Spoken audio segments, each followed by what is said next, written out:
Hello guys, hello. So it's on a weekend, and on weekends the markets zimefungwa kama kawa, and when the markets are closed, what I mostly do is that I just go through the weeks, the months, and see what I could have done better to become a profitable trader. And most importantly, I make sure I read through my journal. Reading through my journal helps me understand my weaknesses and my strengths, so that I can utilize both to my advantage, no? So the other thing I do on the weekends is I just look at the charts and try to determine what the market will do for the coming week. I mostly try to determine where the candle will open, the EMD, the power of 3, and see if I can be able to tell where the manipulation will happen and how the manipulation will happen.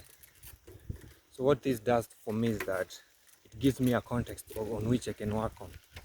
A context that I can know where the manipulation will happen and how the manipulation will happen, So I can know where the expansion will happen, so that will help me understand where this candle, this weekly candle, can expand to. By understanding this, it helps me in different ways. Like, I'll know on Monday the trade may go, maybe it can be manipulated on Monday, and the markets will, let's say, if the weekly context, let's say it's bullish, I'll anticipate on Monday the market will go down. Then on Tuesday during London session, I'll see the manipulation during London, see them run the candles lower. Then from that, I'll anticipate low of the week. Then I can hunt for longs during New York session on Monday, on Tuesday, Wednesday, and Thursday, because I don't like trading on Fridays, because most importantly this week's Friday, it's an FP week. Actually, today is 1st of April, 1st or 2nd, I guess. So I'd prefer to trade by Thursday. I'm out of the markets, so that I don't do some mistake during NFP. I find myself blowing my account mostly on Fridays. So I decided not to touch the markets on Fridays, and be very conservative on Monday, and go all in Tuesday, Wednesday, and Thursday, risking the required capital, 1% or half percent if I'm in losses. Like right now in my Forex fund challenge, I'm in a loss. So right now I'm risking 0.5 of my equity. This is very advantageous, because I don't have to go through the emotion and fear of missing out, maybe fear to get that loss. Because when you're in losses, I guess your psychology gets messed up most of the times, and when your psychology is messed up, you can do some silly mistake and some petty mistakes. The rain is coming. I gotta go inside the house. Oh, it's already here. So, but let me finish this video. So when you're in losses, you need to minimize your risk, so that you don't do some silly mistakes of maybe taking huge loss, getting into emotions, over leveraging, and you end up maybe revenge trading. To be successful in this market, I've learned that you have to curb your emotions. Real deal. Hey, let's go. You have to curb your emotions, right?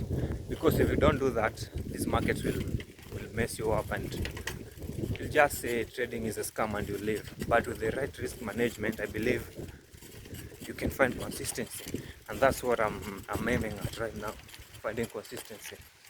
So during most time when I'm trying to find consistency, I prefer mostly risking half a percentage when I'm in losses, and maybe when I've recouped the loss, I can go all in and maybe risk 1%, be conservative.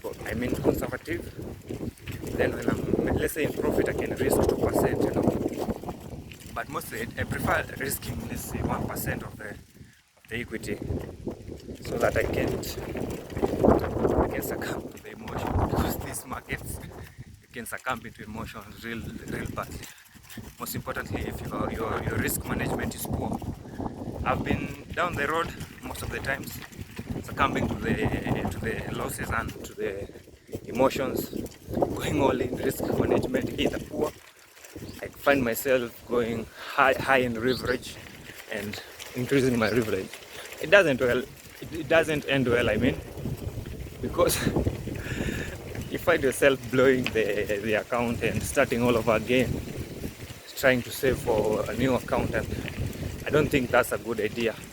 I don't think so. It's not a good idea at all. So right now, I just want to hurry, get to the house, finish my tasks, submit my assignments. Then from that, I can maybe now start my weekly, my end week